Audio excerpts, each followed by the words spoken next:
Donc lundi 13 novembre, calendrier économique, juste le monthly budget statement à 20 h. Ensemble du calendrier du mois. Donc là, c'est gris, la clé et le fait qu'on est dans un rallye hausse voire début bull market.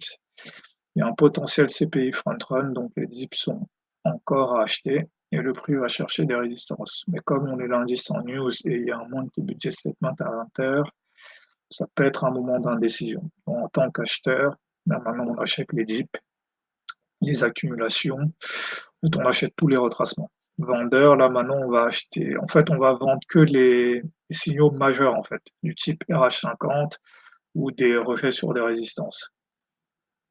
Ensuite, mes grilles, bon voilà, là, les CPI front run orange, le news Monday, donc les trappes que j'ai pu dans lesquelles j'ai pu tomber. En fait, je choisis le CPI front run, mais je pense qu'ensuite j'ai pas tradé après 17 h, mais je pense que j'aurais hésité à faire des ajouts en fait. Et ça, c'est pas bon. En fait, une fois que j'ai choisi la grille, je dois faire des ajouts jusqu'à la résistance. Je pense que j'aurais eu un moment d'hésitation et ça ne doit pas avoir lieu. Donc voilà. Si je reprends, je replace ça en M5. M5, on est ici. H1.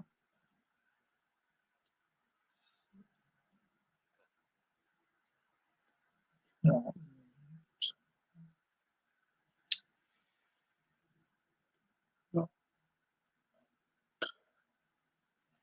Là, c'est bon. Ici. Voilà.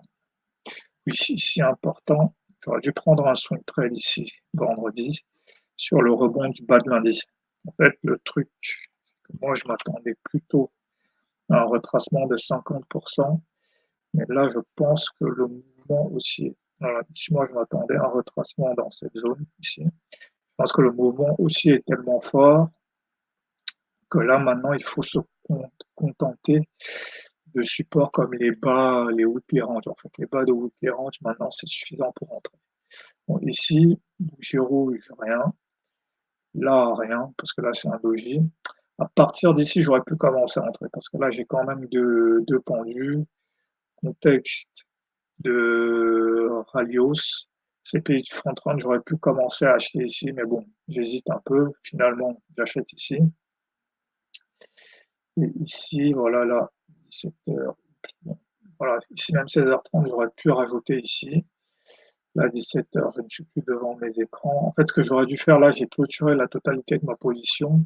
Ce que j'aurais dû faire, c'est clôturer la moitié et mettre un ordre pour sortir sur AJP. En fait, j'aurais pas dû clôturer toute ma position. Et si j'avais été devant mes écrans, j'aurais dû continuer à rajouter ici jusqu'à AJP. Très important. Quand il y a un CPI front run, le plus probable, c'est qu'on va aller chercher une résistance, donc j'aurais dû continuer à vendre. Il faut que je continue à vendre. Après, ici, est-ce que je suis en sursize? Pas vraiment, parce que le CPI front run, je ne l'ai pas encore ajouté à mes setups de surachat, mais c'est à réfléchir quand même. Je pense que ce genre de front run peut y avoir du surachat. Mais bon, au minimum, il doit y avoir de l'ajout.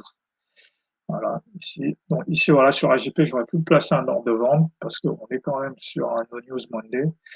Donc c'était assez probable que là, arrivé sur AJP, on allait avoir un reversal. Donc un ordre de vente ici, avec un retour sur au moins RB50, voire le plus bas du jour. Dans tous les cas, j'aurais dû vendre ici. Ici sur l'OG, AJP, j'aurais dû vendre. Là, j'aurais pu ajouter à la vente. Ajouter à la vente ici en disant qu'on va au minimum aller rechercher le RB50. Là, ici, voilà. Là, maintenant, il y a le rebond RB50. Donc là, j'aurais dû faire un coup de souche ici. Clôturer mes positions à la vente, acheter ici. Voilà. Continuer à rajouter. Donc là, finalement, ça part en micro-range.